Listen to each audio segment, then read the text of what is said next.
Olha, Eliseu, as duas coisas que a gente tratou até aqui, então, transformação digital e ESG, elas levam para um lado da inovação, né, e de pensar o futuro. Mas a gente não está livre de novos desastres como a pandemia, ou até riscos mais comuns mesmo, como, né, segurança do trabalho, riscos econômicos, riscos financeiros, daqui a pouco um risco eleitoral no Brasil. Como que a gente trabalha riscos e desastres no planejamento estratégico para não atrapalhar, digamos assim, o futuro da empresa? Esse é um tema que merece ser assim, separado do planejamento estratégico no primeiro momento, porque senão ele fica refém do planejamento estratégico. Ele tem que ser pensado de forma lateral e depois ele entra no planejamento estratégico como input e também como saída, né? Assim, de uma maneira geral, as organizações, eu tenho conversado com várias pessoas, né, do Brasil, assim, a gestão de riscos, ou a mentalidade de gestão de riscos, ela é muito frágil nas organizações. Se nas organizações, e tem pesquisas que revelam isso, nós já conversamos até sobre isso aí, se nas grandes empresas, ou seja, as empresas listadas na Bolsa é frágil, tu imagina nas médias e pequenas empresas. É praticamente zero. Tá? Então, assim, ó, hoje em dia, seja qual for o tamanho da organização, ela está suscetível a ter algum tipo de risco que, de fato, não dê a condição de continuidade.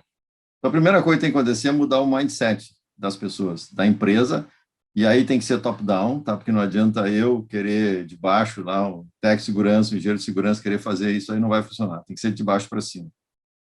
E existem, vamos chamar, 3 tipos de riscos, vamos dizer assim. O primeiro risco é aquele risco de curto prazo, de certa forma, eu já monitoro, por exemplo, o risco de acontecer algum acidente, o risco de acontecer uma falha de entrega, de eu ter um erro de emissão de nota fiscal, ou seja, alguma coisa nesse sentido, de não fazer ou não cumprir algum tipo de legislação, são coisas que eu já monitoro. Esses são relativamente fáceis, tá? O segundo são riscos de médio prazo, né, ou de médio e longo prazo. Esse aí tem a ver com riscos do planejamento estratégico. Risco das estratégias. De maneira geral, estratégia sempre é alguma coisa que implica em mudança. Se a estratégia não implicar em mudança, ela não é estratégia. Então, assim, tem que ser hoje em dia, a estratégia tem que ser disruptiva, ela tem que ser inovadora. E aí entra assim, não se faz avaliação dos riscos relacionados à estratégia. A estratégia vai impactar em mudança, vai impactar em outras demandas, então, assim, tem que ter uma avaliação dos riscos associados, dos desastres que pode acontecer com aquelas estratégias. O terceiro é o risco das incertezas. São coisas que a gente não sabe o que vai acontecer. Por exemplo, imaginemos que uma segunda onda, ou terceira onda da Covid, nós não estamos preparados, né? Então, assim, as coisas hoje, elas estão, e tem risco de incerteza muito forte. A mobilidade urbana com carro elétrico em relação ao carro movido a combustível fóssil, né? Será que terão o mesmo desempenho? Será que nós... Assim, tem toda uma série de questões que são movimentadas nisso, que influem diretamente. Então, a gente não associa os riscos, e nem se tem aquilo que é o fundamental. Nós não estamos preparados para reagir diante de um risco, de uma crise. Nós não sabemos o que fazer. Então, assim, o que a gente notou nesses riscos recentes é que as organizações não estão preparadas, as pessoas não sabem o que fazer. Vão para uma sala, o próprio conselho não sabe o que fazer, e não entra na pauta do conselho essas questões de risco. Então, nota, de novo, é uma coisa mais forte. E aí a pergunta básica é assim, o nosso sistema de gestão de riscos e desastres é robusto? Ele está maduro? Ele contempla essas questões todas que eu acabei de trazer, ou seja, ela contempla esse pensar, né?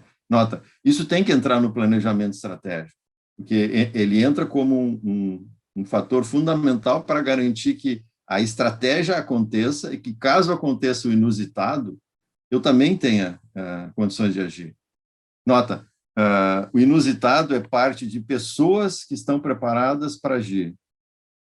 Por que tu faz um treinamento numa brigada de incêndio? Por que tu faz vários treinamentos de combate a isso, combate àquilo? Para que, independente do tipo de sinistro, as pessoas tenham prontidão e não fiquem que nem barata tonta correndo para tudo que é lado. Então, geralmente, o que acontece assim, primeira reunião deu um problema, junta o pessoal não sabe nem o que está acontecendo, o fluxo de informações é frágil, a tomar decisão não tem um critério para tomar, a comunicação com o mercado é horrível. Então, assim, nota, a empresa não está preparada para reagir diante de um sinistro.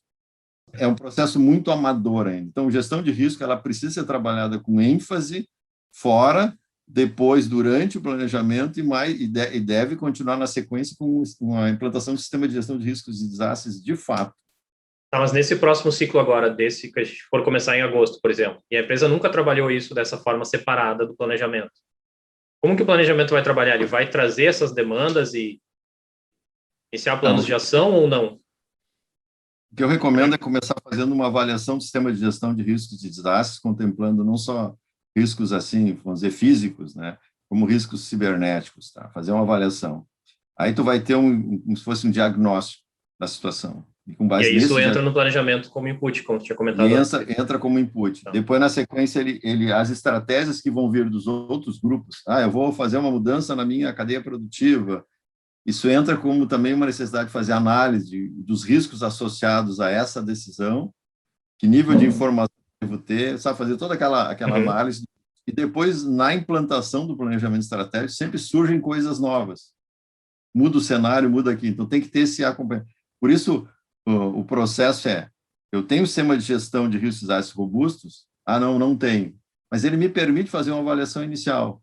Depois disso, eu tenho que começar, de fato, a implantar um sistema de gestão de riscos e desastres relativamente robusto.